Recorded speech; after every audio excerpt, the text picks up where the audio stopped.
Alors, il y avait les assemblées générales il y a les assemblées générales, pardon. Il y a les assemblées générales cet après-midi.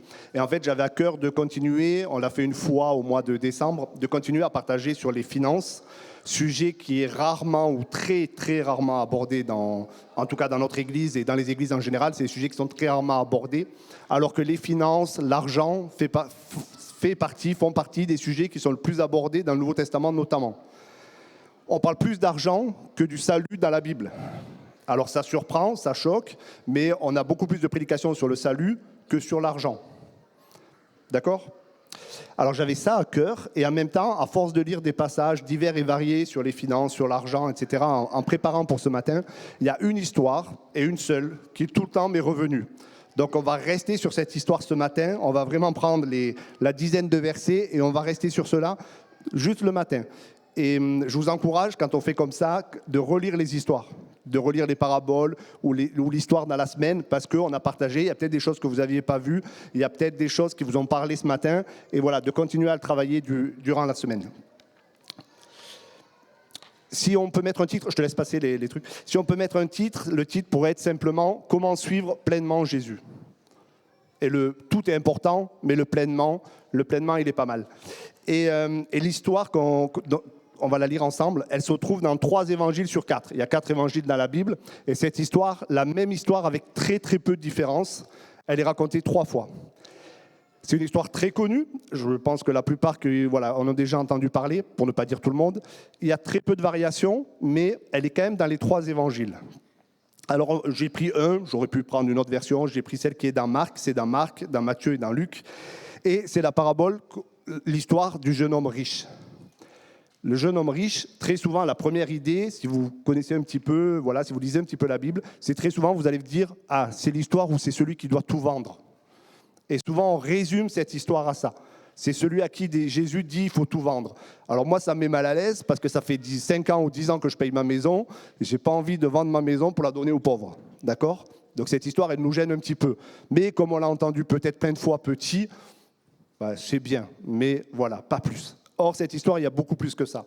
Et je vais vous montrer, alors même que ça s'appelle le jeune homme riche, alors même que c'est part de ça, on va se rendre compte que le sujet, au fond, il n'est pas sur l'argent. Le sujet, au fond, il n'est pas sur l'argent, alors que c'est une histoire qui parle de ça. On lit ensemble dans Marc 10, versets 17 à 27. « Comme Jésus se mettait en chemin, un homme accourut. » Alors là, il y a juste marqué un homme, mais dans d'autres versions, c'est marqué qu'il est riche, c'est marqué qu'il est chef. Un homme accourut, se jetant à genoux devant lui. « Bon maître, lui demanda-t-il, que dois-je faire pour hériter la vie éternelle ?» Jésus lui dit, « Pourquoi m'appelles-tu bon ? Il n'y a de bon que Dieu seul. Tu connais les commandements, tu ne commettras point adultère, tu ne tueras point, tu ne déroberas point, tu ne diras point de faux témoignages, tu ne feras tort à personne, honore ton père et ta mère. » Il lui répondit, « Maître », donc il parle à Jésus, c'est le jeune homme qui répond, « Maître, j'ai observé toutes ces choses dès ma jeunesse. » Jésus, l'ayant regardé, l'aima et lui dit, « Il te manque une chose. Va, vends tout ce que tu as, donne-le aux pauvres et tu auras un trésor dans le ciel. Puis, viens et suis-moi. » Mais, affligé de cette parole, cet homme s'en alla tout triste, car il avait de grands biens. Jésus, regardant autour de lui, dit à ses disciples qu'il sera difficile à ceux qui ont des richesses d'entrer dans le royaume de Dieu. Les disciples furent étonnés de ce que Jésus parlait ainsi. Et reprenant, il leur dit, « Mes enfants, qu'il est difficile à ceux qui se confient dans les richesses d'entrer dans le royaume de Dieu. Il est plus facile à un chameau de passer par le trou d'une aiguille qu'à un riche d'entrer dans le royaume de Dieu. » Les disciples furent encore plus étonnés et se dirent les uns aux autres, « Mais qui peut être sauvé ?» Jésus les regarda et dit, « Cela est impossible aux hommes, mais non à Dieu, car tout est possible à Dieu. » Amen. On reprend les versets dans l'ordre. Dès le début, verset 17, « Comme Jésus se mettait en chemin, un homme accourut, se jetant à genoux devant lui. « Bon maître, lui demanda-t-il, que dois-je faire pour hériter la vie éternelle ?» Ça commence par une question. D'accord ? Il y a plein d'histoires dans la Bible où les hommes, les femmes, ils accouraient à Jésus. Jésus, il marchait, il a vécu 3 ans sur la terre, à peu près 3 ans sur la terre. Donc Jésus, il se déplaçait de village en village, de ville en ville, à la campagne. Et là, il y a juste des gens qui s'adressent à Jésus de différentes manières. Et c'est intéressant aussi de voir comment les gens divers et variés s'adressent de différentes manières. Et là, on a un jeune homme qui court. Donc ça veut dire qu'il y a un côté, c'est pressant, c'est urgent. Le gars, il devait vraiment avoir cette question qui le taraudait, vous voyez. C'est pas juste, excusez-moi de vous déranger, j'ai une question à la fin de l'Assemblée générale. Vous voyez, c'est pas juste une question comme ça. C'est quelqu'un qui court parce qu'il a besoin d'avoir cette réponse. Ça doit être quelque chose au fond de lui, c'est la question qu'il va poser, qui le mange. Peut-être qu'il l'empêche de dormir, qui le travaille. C'est comment je peux faire pour avoir la vie éternelle? Comment est-ce que je peux faire pour avoir la vie éternelle? Oui. Et aujourd'hui, un jeune homme comme ça, on pourrait dire quoi? On pourrait dire que c'est un bon gars, je pense, quelqu'un de bien, qui a fait de bonnes études, peut-être un ingénieur, un cadre, peut-être une profession libérale, peut-être quelqu'un qui travaille depuis quelques années. Là, comme on dit qu'il est jeune, c'est probablement aussi quelqu'un qui vient d'une très bonne famille. Alors, le texte ne le dit pas, mais c'est probablement quelqu'un qui a hérité, qui avait des biens, qui avait des choses. Et là, cette personne, il lui manque une chose. Et il a cette question-là, et il court vers Jésus, et il se met à genoux. Donc à genoux, on peut évidemment penser que c'est un signe de « je reconnais qu'il y a quelque chose chez l'autre ». Parce que si moi je vais poser une question à quelqu'un, je ne me mets pas spontanément à genoux devant la personne. D'accord? Mais là, la personne court, urgence, et se met à genoux. Donc on reconnaît qu'il y a quelque chose chez cette personne qui va pouvoir me répondre. Il sert déjà Dieu, on le verra un peu plus tard, mais il y a encore ce vide, il y a encore ce quelque chose qui manque au plus profond de lui. On l'a dit la semaine dernière, hein, c'était quoi l'exemple que tu avais donné? Si je vais dans mon garage, je ne deviens pas pour autant une voiture, d'accord? Et bien là, c'est la même idée qui est là derrière. C'est alors même qu'il sert Dieu, il a l'impression qu'il n'est pas encore comme il voudrait être. Il sert Dieu de tout son cœur, et pour autant, il y a quelque chose qui n'est pas encore. Vous voyez, il fait bien les choses. L'image du garage, c'est même si je veux aller là, je viens à l'église, je veux être un disciple de Jésus-Christ, et pourtant il me manque encore quelque chose. Et là, il lui manque quelque chose, alors même qu'il sert Dieu depuis sa jeunesse. Le texte il nous précise depuis sa jeunesse, depuis tout petit, il fait bien les choses, et pourtant, et pourtant, et pourtant. Et je pense que très souvent, et on le voit lors des entretiens, je pense qu'il y a plusieurs personnes qui ont fait des réelles démarches envers Dieu, et on a des gens qui ont grandi dans des familles chrétiennes, et depuis tout petit, ils entendent parler de Dieu. Et pourtant, on a l'impression que parfois il manque quelque chose. Et la question, comment est-ce que je peux hériter la vie éternelle? Et Jésus, la réponse, elle est intéressante, c'est c'est assez souvent dans la Bible, je ne sais pas si vous avez déjà vu, on pose des questions à Jésus, il répond par des questions. Moi, j'aime bien cette manière de faire, parce que ça amène l'autre personne à réfléchir, à l'interroger, à s'interpeller. Et tu peux mettre le verset d'après. Jésus lui dit, « Pourquoi m'appelles-tu bon ? Pourquoi m'appelles-tu bon? Il n'y a de bon que Dieu seul. » Ça, c'était des choses que les gens ils savaient. De bon, il n'y a que Dieu qui est bon. Il n'y a que Dieu qui est bon. Parce qu'en nous, on a tous au moins une petite partie de méchanceté. D'accord? Il n'y a que Dieu qui est bon. Et là, le fait que cette personne, elle s'adresse à une autre personne, elle s'adresse à Jésus, qui est en personne humaine, mais elle lui dit quand même « bon maître ». Et là, Jésus, au lieu de répondre, déjà, il répond par une question en lui disant « mais pourquoi tu dis que je suis bon ?» Et là, tout de suite, c'est comme s'il replaçait le débat, Jésus, en disant « si tu m'appelles bon et tu fais bien, entre parenthèses, et tu fais bien, ça veut dire que tu reconnais que je suis aussi pleinement Dieu. Je ne suis pas juste un homme. Parce que juste un homme, tu n'aurais pas dit « bon maître ». Donc ça veut dire que là, en lui reposant la question « pourquoi tu dis bon, il n'y a que Dieu qui est bon », il remet le contexte en disant « ok, tu viens me poser une question, attends, je te rappelle juste que tu poses la question à Dieu lui-même. Il n'y a que Dieu qui est bon. » Donc il remet, est-ce que ça c'est clair? Il remet son interlocuteur en lui disant « ok, très bien pour la question, merci de l'avoir posée, mais le fait que tu dises que je suis un bon maître, et tu fais bien de le dire, entre parenthèses, mais ça veut dire que je suis Dieu, ça veut dire que tu reconnais que je suis Dieu. Ça veut dire que quand tu viens poser cette question à Dieu, c'est à Dieu lui-même que tu la poses. Ce n'est pas juste à la personne physique qui a passé 3 ans sur la terre. C'est à Jésus-Christ qui est pleinement Dieu. Amen. Et quand vous avez des questions, c'est toujours mieux d'aller le poser au boss des boss. C'est mieux quand on a une question d'aller le poser directement au gars tout en haut. Hein? C'est vrai dans l'entreprise, j'allais dire c'est vrai à l'hôpital, c'est vrai partout. Vous cherchez chaque fois le meilleur interlocuteur. En tout cas, moi, c'est ce que je veux. Hein. Chaque fois, je veux le meilleur interlocuteur. Hein. Et donc là, vous vous dites, quand la personne vient et court et se met à genoux, et qu'elle l'appelle bon maître, c'est que la personne, elle reconnaît que c'est pleinement Dieu. Amen. Et Jésus le lui confirme. Donc, posez les questions aux bonnes personnes. Hein. Versets 19 et 20, on continue. Jésus lui dit, tu connais les commandements. Tu ne commettras point d'adultère, tu ne tueras point, tu ne déroberas point, tu ne diras point de faux témoignages, tu ne feras tort à personne, honore ton père et ta mère. Le jeune homme répondit, Maître, j'ai observé toutes ces choses dès ma jeunesse. Donc là, tu lis ça, je ne sais pas, revenez, imaginez la première fois que vous lisez ce texte. Vous dites, il est pas mal le gars, c'est un bon gars, c'est bien. Si aujourd'hui, je dirais, c'est un très bon chrétien, c'est quelqu'un qui fait bien les choses. Il respecte les commandements et il les respecte depuis qu'il est petit. C'est très bien. C'est pas ça que vous avez envie de vous dire? On n'est pas sur quelqu'un on est sur quelqu'un qui fait bien les choses. C'est très bien. Alors les commandements, je les reprends rapidement. Donc là, quand vous lisez la Bible, vous pouvez juste aller les chercher très simplement. Vous voyez commandements, vous les connaissez probablement, mais peut-être que vous pouvez vous dire, tiens, je vais relire les 10 commandements, les 10 commandements de Moïse. Et là, quand on reprend les 10 commandements, ça je pense que là aussi beaucoup le savent, ils sont classés. On les classe souvent en 4 commandements qui concernent la relation de l'homme à Dieu. L'homme avec Dieu. Il y a 4 commandements qui concernent ça. Et il y a 6 commandements qui concernent des relations entre les hommes. C'est bon? Là, quand on prend les commandements que le jeune homme respecte, on est sur les commandements entre les hommes. C'est-à-dire qu'il honore son père et sa mère. Le jeune homme, il a toujours honoré son père et sa mère. Très bien. Ce commandement-là, qui régit nos relations entre humains, il a bien fait. Il n'a jamais volé, il n'a jamais tué, il n'a jamais commis d'adultère. Donc ça, c'est des relations entre nous. Très bien. C'est comme si vous voyez les sondages là. Vous cochez toutes les cases. On est parfait, on est très bien. Et pourtant, si vous lisez un peu plus, alors ça, effectivement, il faut aller le chercher, le creuser un petit peu, il y a un commandement qui n'est pas cité. Je vous ai dit qu'il y en avait 6. Là, il y en a un qui n'est pas cité. Honore ton père, ta mère, pas de meurtre, pas d'adultère, pas de vol, pas de faux témoignage contre ton prochain. Il y a un commandement qui n'est pas repris, c'est tu ne convoiteras pas. Tu ne convoiteras pas. Fait partie des 6 commandements entre les hommes.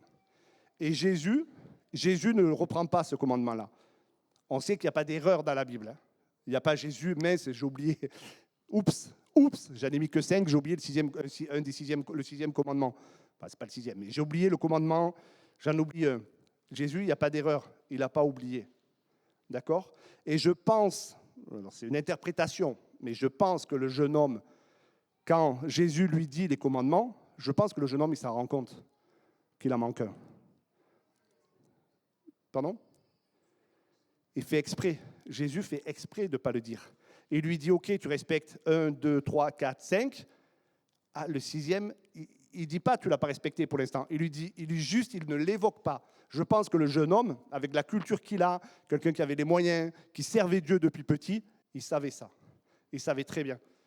Il savait très bien. Donc déjà, on commence dans l'histoire, et le jeune homme en particulier, commence à se rendre compte que, ouais, j'ai tout bien fait.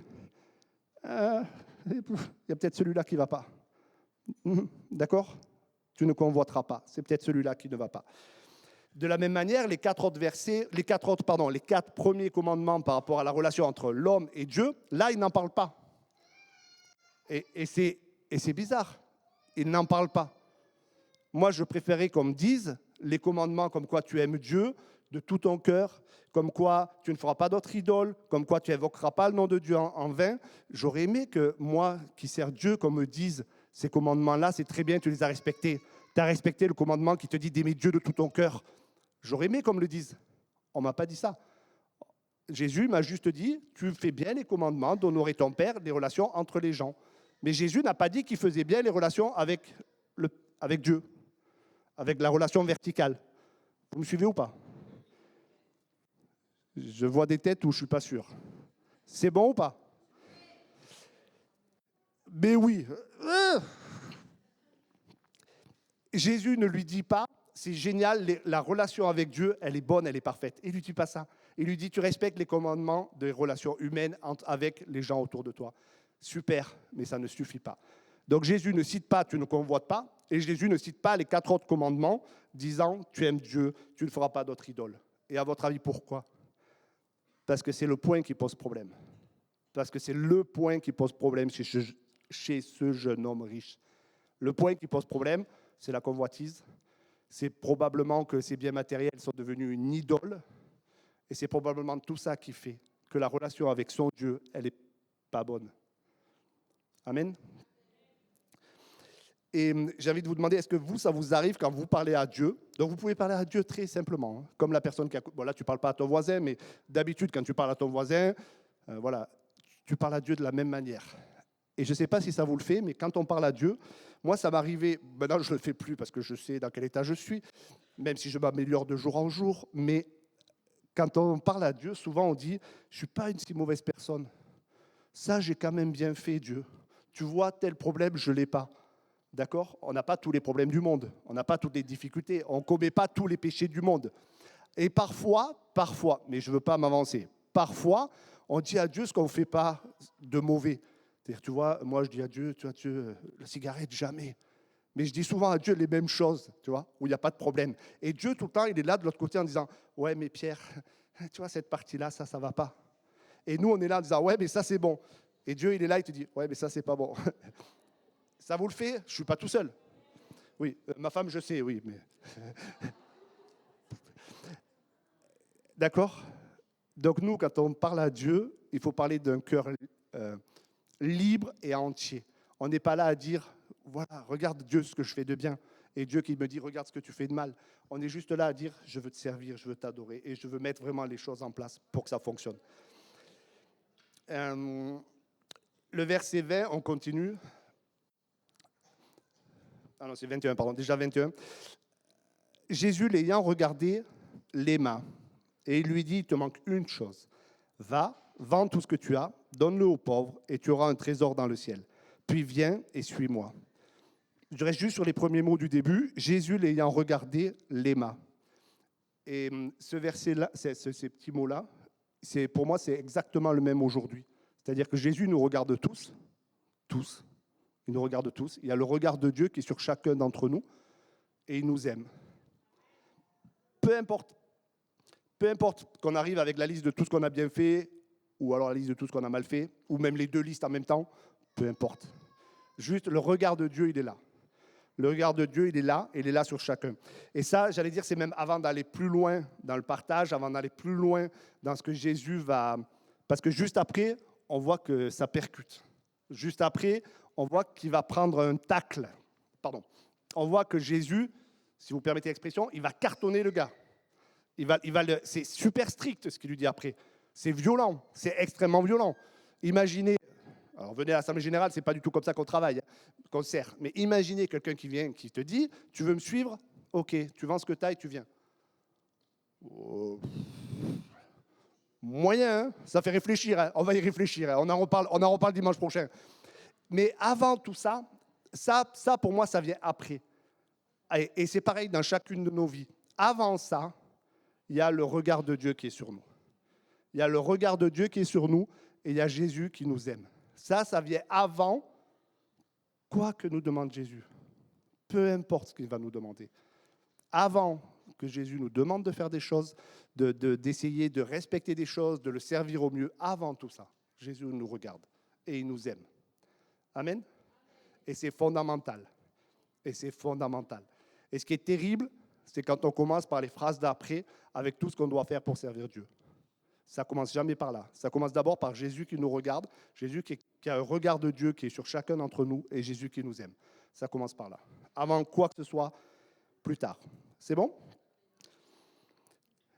Vends ce que tu as. Alors, vends ce que tu as juste après.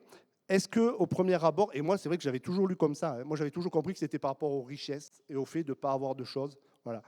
Et à force de le lire et de le relire, c'est pas ça, c'est pas apprendre au premier degré.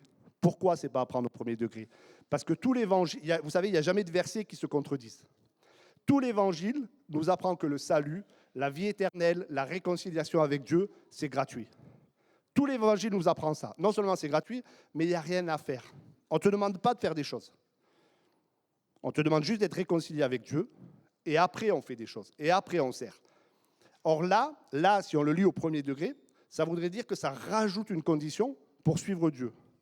C'est-à-dire que pour suivre Dieu, il faudrait vendre ce que nous avons. C'est bizarre parce que c'est complètement contraire à tout l'évangile, qui nous dit juste, viens tel que tu es, tu seras sauvé. Si tu confesses de ta bouche, tu seras sauvé. C'est juste ça. Or là, ça semblerait vouloir rajouter des conditions qui n'existent pas, qui existent nulle part ailleurs dans la Bible. Ça marche? Donc, Pardon. Donc, au lieu de prendre le premier degré, on va aller plus loin. Et pourquoi Jésus lui répond ça? Je pense que Jésus lui répond ça parce qu'il répond à la manière, écoutez-moi bien, il répond à la manière dont le jeune homme pose la question. C'est-à-dire que le jeune homme, il dit pas, il dit qu'est-ce que je dois faire. Il dit pas comment est-ce qu'on peut être sauvé. Il dit qu'est-ce que moi je dois faire. Le jeune homme, il dit, il a l'impression, il dit qu'est-ce que je. Donc c'est centré sur l'homme, c'est centré sur moi, c'est centré sur ma personne. Qu'est-ce que moi je dois faire? Et Jésus, c'est comme si Jésus s'abaisse à lui répondre à son propre niveau. Tu veux faire des choses? Tiens, je te donne un exemple. Sauf que l'exemple qu'il lui donne, c'est tellement violent que le gars ne peut pas le faire. Est-ce que c'est bon? Jésus s'abaisse à lui répondre de la même manière dont il pose la question. La question était centrée sur toi. Ben, je te dis, qu'est-ce que tu peux faire? Je te donne un exemple. Donc, mais on va voir juste après, l'exemple, il ne va pas. Il ne va pas parce que le jeune homme n'arrive pas à le gérer. Et à mon avis, la question est mal posée. Ce n'est pas qu'est-ce que je dois faire. C'est comment être sauvé. C'est comment avoir la vie éternelle. Et là, on se rend compte que c'est un autre paradigme, c'est une autre vision du monde, où là, on se rend compte que c'est Jésus qui a fait le premier pas. Et ce n'est pas nous qui devons faire quoi que ce soit. Amen. Et c'est fondamental. Et c'est fondamental. Jésus lui répond ce qu'il doit faire, non pas pour que le jeune homme le fasse. Je répète, je pense que Jésus lui dit ce qu'il... Jésus lui répond ce qu'il doit faire, non pas pour que le jeune homme le fasse, mais pour qu'il se rende de compte qu'il est à côté de la plaque. Je crois que c'est plus ça, qu'il se rende compte que sa question, elle est mal posée. Et j'avais lu des commentaires, des témoignages là-dessus, et il y a quelqu'un qui appelle ça un point de confrontation. Et j'ai trouvé ce terme très beau. C'est comme si vous vous tapiez un mur. Point de confrontation. Je ne vais pas casser le micro. Point de confrontation, et quand j'ai lu ce commentaire, ce mot, il a fait sens.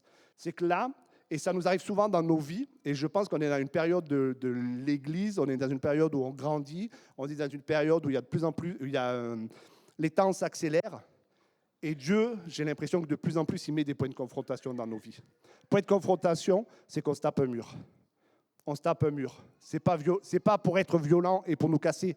C'est un mur pour pouvoir s'en servir de tremplin pour la prochaine étape dans notre vie avec Dieu. Et je le crois vraiment. Et là, cette confrontation, elle est violente. Parce que le jeune homme, quand il entend « vends ce que tu as », ben, ça ne matche pas dans sa tête. Ça ne matche pas.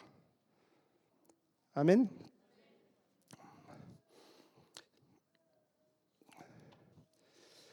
La convoitise, je rappelle que donc, ce commandement qui n'a pas été cité là, c'est désirer avec avidité. C'est une chose disputée ou qui appartient à un autre, avec un ardent désir, un désir immodéré. Ça veut dire que quand ce jeune homme ne respecte pas ce commandement-là, ben ce jeune homme, il est comme immodéré. Immodéré, c'est complètement contraire à la notion de discipline, de discipline que Jésus nous amène à avoir. Amen. Et ces biens matériels sont devenus une idole. Verset 22, « Mais, affligé de cette parole, cet homme s'en alla tout triste, car il avait de grands biens. » La réaction du jeune homme, c'est un choix. Je pense qu'il est très difficile, mais c'est un choix qu'il a eu. Et je me permets, si je le traduis aujourd'hui, c'est un deal qui a été proposé par Jésus. C'est-à-dire c'est comme si Jésus lui avait mis un contrat. Et un contrat en disant, ben, vends ce que tu as et tu me suis. C'est un deal, tu acceptes ou tu n'acceptes pas. Alors comme ça, souvent les gens, ils oublient. J'ai pris un exemple. Et celui-là, je sais que vous en rappellerez. J'ai une boîte ici. C'est perso, ça n'a rien à voir avec l'église. C'est moi perso. J'ai pris la boîte chez moi et je vous ai marqué 50 €. Qui la veut? Mais il faut payer 50. Hein. Vous me donnez 50 €, je vous donne la boîte. Non mais allez, j'ai besoin de quelqu'un. Si j'avais mis 5 ou 10 €, j'aurais eu plein de volontaires. C'est 50 €. Qui l'achète? Mais je veux les sous maintenant. Honnêtement, je pensais que ce serait des Suisses qui auraient acheté. Ok, donc on est juste, je précise, hein, ça n'a rien à voir avec l'église. Hein, c'est moi perso, hein, c'est à Pierre que tu les donnes. Okay. On est d'accord? Et attends, je ne te les rendrai pas. Ouais, pas de souci. C'est bon. Alors, tu peux l'ouvrir. Ne dis pas ce qu'il y a dedans. Dis pas ce qu'il y a dedans, mais ouvre la boîte, s'il te plaît. Et le dis pas. Je veux juste, ne le dis pas. Dis-moi juste, est-ce que tu es contente du deal ou pas? Ne dis pas ce qu'il y a dedans. Tu es contente ou pas? Quoi? Ça envoie bien ou ça envoie pas bien? Au top, voilà. Je sais que maintenant j'ai votre attention. Et la prochaine fois que je vais amener la boîte, dedans elle sera vraiment vide. Et là c'est moi qui vais gagner des sous. Dans la boîte, il y a quelque chose, tu as dit comme ça, qui est mieux que ce que tu m'as donné. Je me permets, qui est bien mieux. Large, d'accord. Vous ne saurez pas, vous irez lui demander. En fait, avec cet exemple-là, je sais que dans 10 ans, les gens, ils se rappelleront. Parce qu'il y a un gars qui a sorti une boîte avec marqué 50 euros, il a pris 50 euros sur l'estrade, ça choque tout le monde, tu vois, enfin, voilà. Mais au moins l'exemple, on s'en rappelle. Ben, vous savez, cet exemple-là, c'est la même chose que Jésus l'a fait avec le gars, avec le jeune homme riche. Il lui a proposé un deal. Tu prends pas. Moi, je vous ai proposé un deal, il n'y a qu'une personne qui l'a pris. D'accord? Alors peut-être que vous n'aviez pas l'argent, peut-être que vous n'avez pas... D'ailleurs, ça montre que vous n'avez pas trop confiance en moi, mais passons. Mais j'ai qu'une personne sur 200 qui m'a dit, OK, moi j'achète. Et j'ai fait exprès de ne pas prendre 5 ou 10 euros, parce que ça coûte. Et 50 euros, c'est beaucoup. Et ça coûte. Et ça coûte. Et c'est ce que fait Jésus à chaque fois. À chaque fois, quand on fait un pas avec Jésus, ben ça coûte. Ça coûte. Et ça, c'est une bonne et une mauvaise nouvelle, mais chaque fois, ça coûte. Et la bonne nouvelle, c'est que chaque fois, il y a une récompense. On lit dans Matthieu 6, versets 20-21, « Mais faites-vous des trésors dans le ciel, là où il n'y a pas de mythe ni de vers qui dévorent, pas de voleurs qui percent les murs pour voler. Car là où est ton trésor, là aussi sera ton cœur. » Et dans cet enseignement de Jésus, quand tu lui dis « Vends tout ce que tu as », le gars, il a marqué que le jeune homme, il a été affligé. Et vous savez, je ne veux pas m'avancer, mais je pense qu'on doit être beaucoup de pasteurs ou de responsables de groupes de maison. Si on avait donné cette histoire et qu'on aurait vu que la personne était affligée, je pense qu'on serait peut-être beaucoup à lui avoir proposé, allez, écoute, vends la moitié. Vends la moitié et tu me suis. Ou un quart. Allez, un quart, mais tu restes là, il faut vraiment que tu rentres. Et Jésus, il n'a pas fait ça. Jésus, il n'a pas fait ça. Il n'a pas dissous son message. Il n'a pas dissous son message. Et je pense, et moi le premier, moi j'aurais dit, écoute, non mais fais la moitié ou un quart, mais vraiment il faut que tu marches avec Dieu. Et là, Jésus, il ne fait pas ça. Parce que Jésus, il sait qu'il y a un coût qui est radical quand on marche avec lui. Il y a un coût de le suivre, il y a un coût d'une discipline, il y a un coût de tout ça. Et je ne parle pas d'un coût financier. Je parle d'un coût d'une vie donnée, du temps donné, du service pour lui. Parfois, on sera humilié, on sera moqué, on sera tout ça. Et ce n'est pas pour être victime. C'est des choix que nous avons faits, que nous savons qu'ils nous coûtent. Mais il y a une récompense. Amen. Et aujourd'hui, alors oui, c'est là où je voulais en venir, c'est qu'aujourd'hui, j'ai une bonne et une mauvaise nouvelle. La bonne nouvelle, c'est que peu importe où tu en es aujourd'hui avec Dieu. Ça, c'est la bonne nouvelle. C'est que peu importe où tu en es, peu importe. Parce que le regard de Dieu, il est toujours là. Et il ne bouge pas. Et il nous aime toujours. La mauvaise nouvelle, c'est que le choix, il t'appartient. De la même manière que ma boîte à 50 euros, il y en a une personne qui a dit je le prends. D'ailleurs, pourquoi tu as 50 euros dans ta poche? Et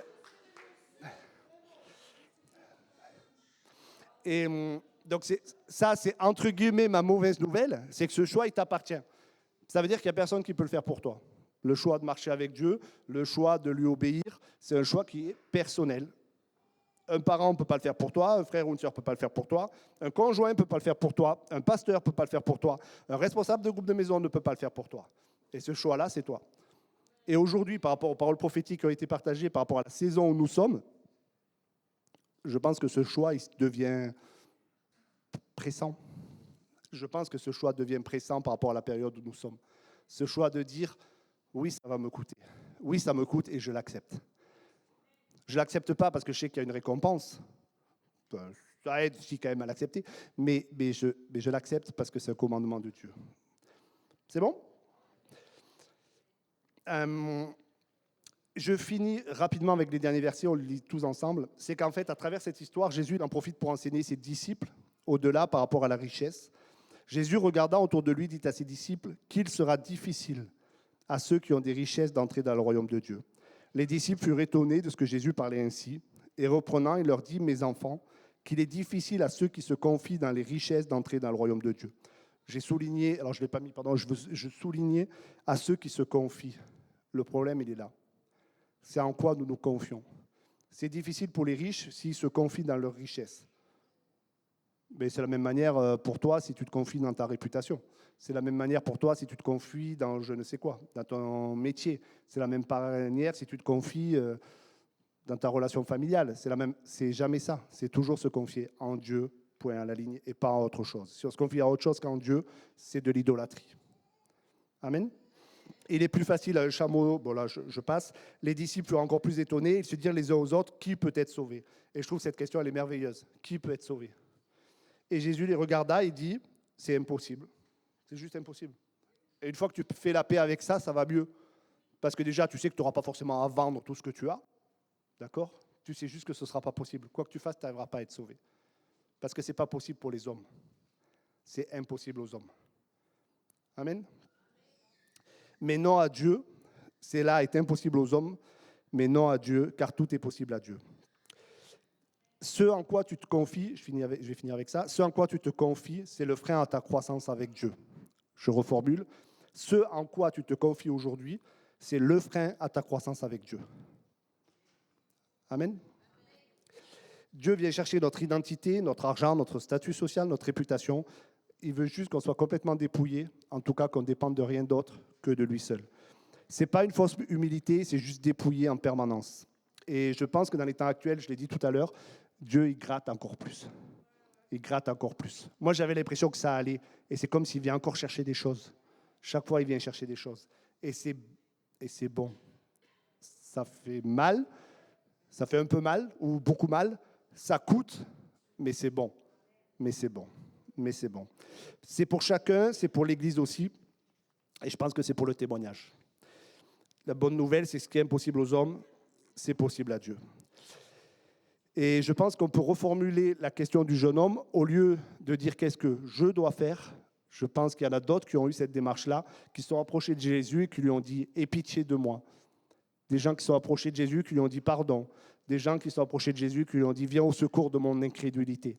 Des gens qui sont approchés de Jésus pour le toucher, juste « Touche-moi Jésus ». Des gens qui sont approchés de Jésus pour lui dire « Sauve-moi ». Je pense que ces attitudes-là sont mieux, sont bien meilleures que de dire qu'est-ce que je dois faire. Amen. Après, on en parlera une autre fois. On a plein de choses à faire, hein, mais ce sera une autre fois. On peut finir par un chant. On aura un temps on va prendre un chant et puis ou c'est Joe qui rebondira dessus, ou voilà, s'il y a des gens qui ont besoin de prière, vous avancez. Les équipiers de prière s'avanceront aussi pour prier. On peut se mettre debout? On peut se mettre debout, s'il vous plaît.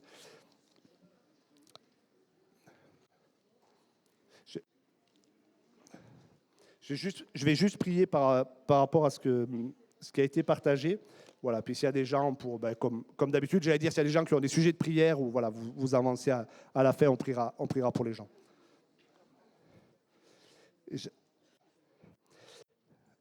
C'est moi qui parlais au début, mais c'est plus moi qui parle. J'avais juste une autre pensée hier soir. Je pense que ça s'adresse notamment à des sœurs, ou enfin, voilà, des dames, des sœurs. J'avais les mots « apitoiement sur soi ». Et je la vivais clairement, et je pense qu'il y a des dames, des sœurs qui s'apitoient sur elles-mêmes. Et j'avais cette pensée que c'est fini, que c'est pas normal, et que c'est du péché, et que c'est une offense au sacrifice de Jésus-Christ. Donc s'il y a des sœurs qui se reconnaissent dans le fait de s'apitoyer sur elles-mêmes, ben vous avancez, on va prier pour ça, pour en être complètement libérés.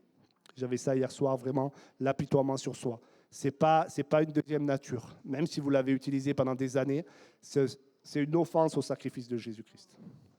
Amen. Seigneur Jésus, on te remercie encore, Seigneur. Merci pour ta parole. Ah oui, pardon, excusez-moi. J'avais aussi une autre pensée hier et je me suis vraiment senti repris là-dessus. Combien de personnes ont amené leur Bible?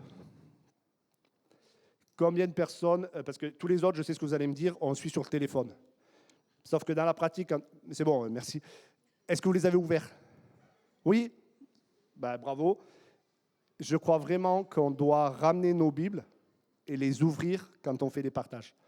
Je me suis vraiment senti repris pour ça hier, parce qu'on suit tout sur le téléphone. Je sais, tout le monde suit sur le téléphone. On vous prépare du PowerPoint, c'est déjà pré-mâché. Alors moi, je le prépare pour que la sono soit plus facile aux vidéos proches, mais je pense que c'est pas bien. Je pense réellement qu'il faut ouvrir, voilà. Et qu'aujourd'hui, notre Église est connue pour certaines choses, mais on n'est pas connu pour être l'Église qui amène le plus nos Bibles le dimanche et qui les ouvrons. Donc, pardon Seigneur. Et voilà. Pardon Seigneur et ramenez les Bibles le dimanche prochain. Merci Seigneur Jésus. Merci Seigneur pour ta parole. Merci pour cette histoire du jeune homme riche. Merci parce que tu grattes dans nos vies et on te prie de continuer à gratter parce qu'on veut être un peuple discipliné, on veut être un peuple mature, on veut être un peuple qui t'adore, on veut être un peuple qui témoigne de ta grandeur et de ce que tu es capable de faire. Merci parce que l'or et l'argent t'appartiennent et on sait que tout est en toi Seigneur Jésus et on sait que tu veux juste le meilleur d'entre nous. Merci parce que tu récompenses. Merci parce que tu honores les pas de foi. Merci parce que tu honores la confiance que nous pouvons placer en toi. Et vraiment, sois béni, loué. Nous sommes excités de la suite. On est excités de cette année qui commence, Seigneur, des 11 prochains mois, de ce que tu vas continuer à faire en 2025 dans notre Église, Seigneur Jésus. Merci pour ta parole et les mots qui sont comme des rémins, qui sortent de ta parole et qui nous parlent. Et je te prie pour mes frères et les sœurs. Je te prie en particulier pour les sœurs qui s'appuient toi sur elles-mêmes. On te prie pour la libération aujourd'hui, Seigneur Jésus, qu'il y a eu un avant et un après, Seigneur Jésus, sur ce sujet-là aujourd'hui. Amen.